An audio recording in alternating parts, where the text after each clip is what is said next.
Yang ke-66, riwayat-riwayat yang menyatakan ketinggian dan kebesaran luar biasa saiz tubuh golongan Amalika, Ad, Samud dan Uj bin Unuk. Ni banyak ni. Ni banyak ni dalam kitab-kitab. Cuma saya marisa cerita Uj bin Unuk.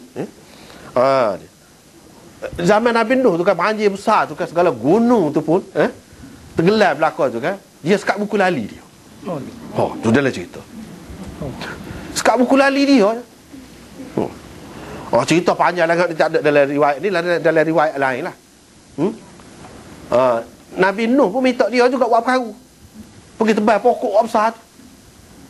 Apa balasan dia, ganjaran dia kan? Dia ni kafir. Tapi minta tolong dia. Apa balasan dia? Kita builah roti. Roti tu sama mana? Besar gunung roti. Dua butuk kata, besar gunung. Dia suka. Setara dia nak bagi dia. Itu cerita Israeliat lah. Setara dia nak bagi dia. Nabi Nuh pun kata, mu baca bismillah. Dia baca bismillah, sikit yang makan kenyang tu. Tinggal gitu. Lepas tu buat kerja. Tu dia. Dia masuk dalam laut paling dalam tu kata, sekat pinggan dia. Dia cerita. Dia cerita Uj bin Unuk. Sama tu lah. Sekat pinggan dia je. Dia boleh ambil ikan di dasar laut. Ni cerita dia dalam kitab lah ni. Ambil ikan tu dia bakar di muka matahari. Tu nak ayat pelik. Tu nak ayat pelik. Padahalnya dia kata Uj bin Unuk 3,330 hasta.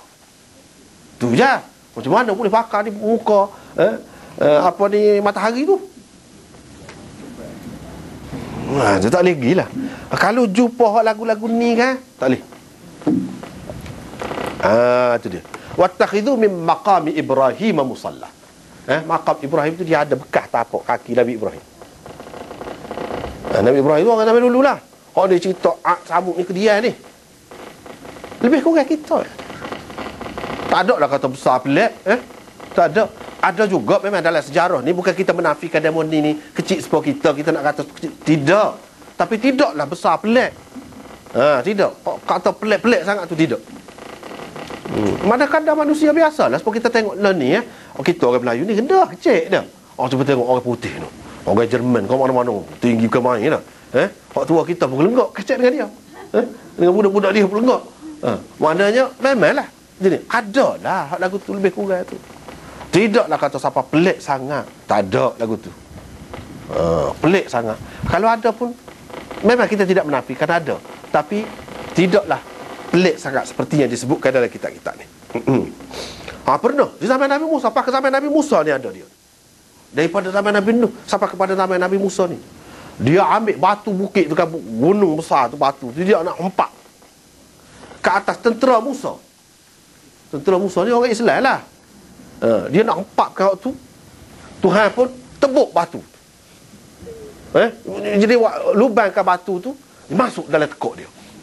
Masuk tekuk dia ni jadi kalung situ. Geboh situ lah. Cerita dia kalau kita baca dalam kitab-kitab lama kan lalu lucu lah. Geboh situ dia. Geboh situ. Pasal batu berat sana kan. Duduk tekuk dia dah. Tak ada tu. Semua karut semua ni. Jadi orang baca cerita-cerita lagu ni kan, kalau kita bawa dekat orang kata lagu ni kau Islam. Islam yang telah menakluk dunia dulu. Lagu ni dia bawa cerita-cerita ni. Pengelipur lara. Lagu ni kau. Tidak lagu tu. Orang yang telah mengubah sejarah ni tidak lagu ni. Di kalangan dia duk sebar cerita benda lagu ni tak ada. Hak duk sebar di kalangan dia jihad, ilmu, hak tu. Hak ubah sejarah ni. Bukan lagu ni. Lepas tu kata dia, hak orang buat cerita ni dalam kitab Kashful Khafa dan Al-Manarul Munif dan lain-lain lagi sebut. Ada belakang ni dalam kitab Hadis Maudhu'. Tak pelik lah hak dia buat cerita ni, kata dia. Hak pelik je kadang-kadang dalam kitab-kitab tafsir pun ada juga benda-benda lagu ni. Ada nak arah dah. Sebab tu kita kena cermat. Kalau tidak, kena lah benda-benda lagu ni. Kena.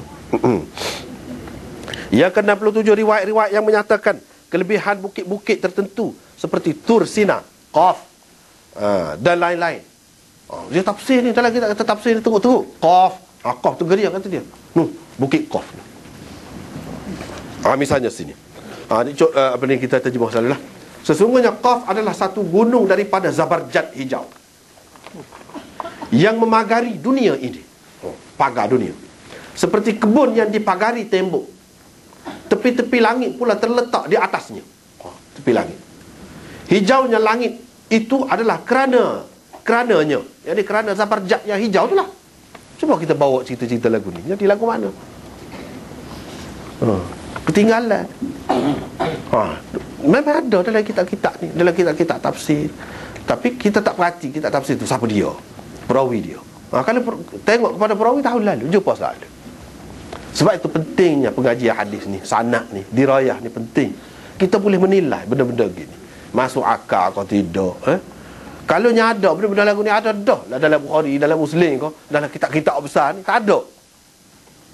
Tak ada.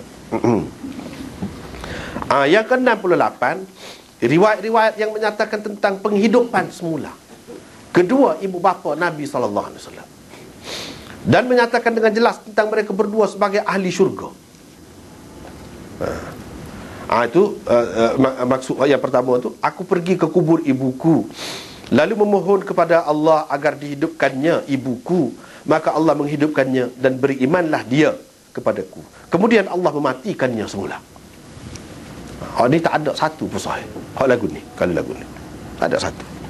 Yang kedua, Rasulullah SAW telah meminta kepada Tuhan supaya menghidupkan kedua ibu bapanya, maka Allah menghidupkan kedua-duanya. Mereka berdua pun berimanlah kepadanya. Kemudian Allah mematikan kedua-duanya semula. Lagu ni hidup semula, mati dah kan? Hidup, lepas tu mati pula. Selepas beriman, mati pula. Tak ada satu pun sahih. Ulama-ulama bela, dia kata ibu bapa Nabi SAW ni Islam, pun dia terima juga hadis-hadis tentangnya, tidak ada satu pun sahih.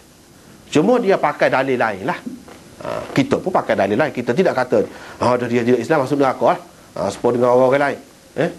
Kita tak kata gitu juga. Cuma hadis, nak bahas hadis ni, kata hidup semula tu, lepas tu beriman, lepas pada tu mati semula. Tu nak bahas tu. Dia ni ahlul fatrah. Ahlul fatrah ni tak siapa seru orang kata. Tak ada, bukan zaman Nabi. Mati tu dia tidak dikenalkan apa-apa. Ahlul fatrah masuk syurga. Wa ma kunna mu'adzibin hatta nab'atha rasulah. Dalam Quran ada sebut lagu tu paling kuatnya. Kami tidak akan menyiksa manusia ni selagi tak hantar rasul. Kalau hantar rasul, ajaran rasul tu sabar sampai kepada mereka, barulah.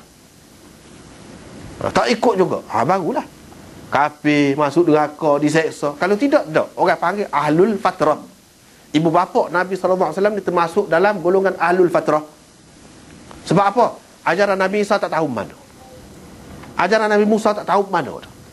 Kitab-kitab dia pun sudah diselewengkan, sudah ditahrifkan. Nabi yang baru tak mari lagi, iaitu Nabi kita adalah hidup di zaman itu. Dia tak tahu apa. Kalau kata sebuah berhala, sebuah apa pun tak kira tu. Apalagi zaman fatrah ni ada yang tidak sebuah berhala pun dia hidup dengan gitu je. Hidup dengan gitu. Berapa ramai hak di zaman tu hak tidak ikut sebuah berhala. Ibu bapa Nabi SAW ni pun lagu tu lah juga. Tak payah kita guna hadis ni. Sebab itu dia kata, rawahul khatib an Aisyah marfu'an wa rawahu Ibnu Syahin anha wa qala Ibn Nasir huwa maudhu'. Maudhu'. Paling tinggi hadis-hadis hak lagu ni dhaif. Tak boleh nak hujah. Tak boleh nak hujah. Benda lagu ni orang tak hujah. Situ ada tu. Komen Ibnu Katsir kata munkar jiddan. Munkar jiddan ni mana dhaif terlajuk, tak boleh pakai nak buat hujah, tak boleh. Kalau dhaif pun tak boleh. Apatah lagi kalau maudhu'. Soal ibu bapa Nabi tu masuk neraka, itu kita tak kata gitu. Cuma ya kita nak bincang sekarang ni hadis-hadis. Kalau kita jumpa hadis yang cerita lagu ni, maklumlah tidak ada satu pun yang sahih. Itu bendanya. Senang tu, kaedah kita dapat dah tu. Kalau cerita lagu ni, tak ada satu pun yang sahih. Paling tinggi dhaif, ataupun hak banyaknya maudhu'. Gitu.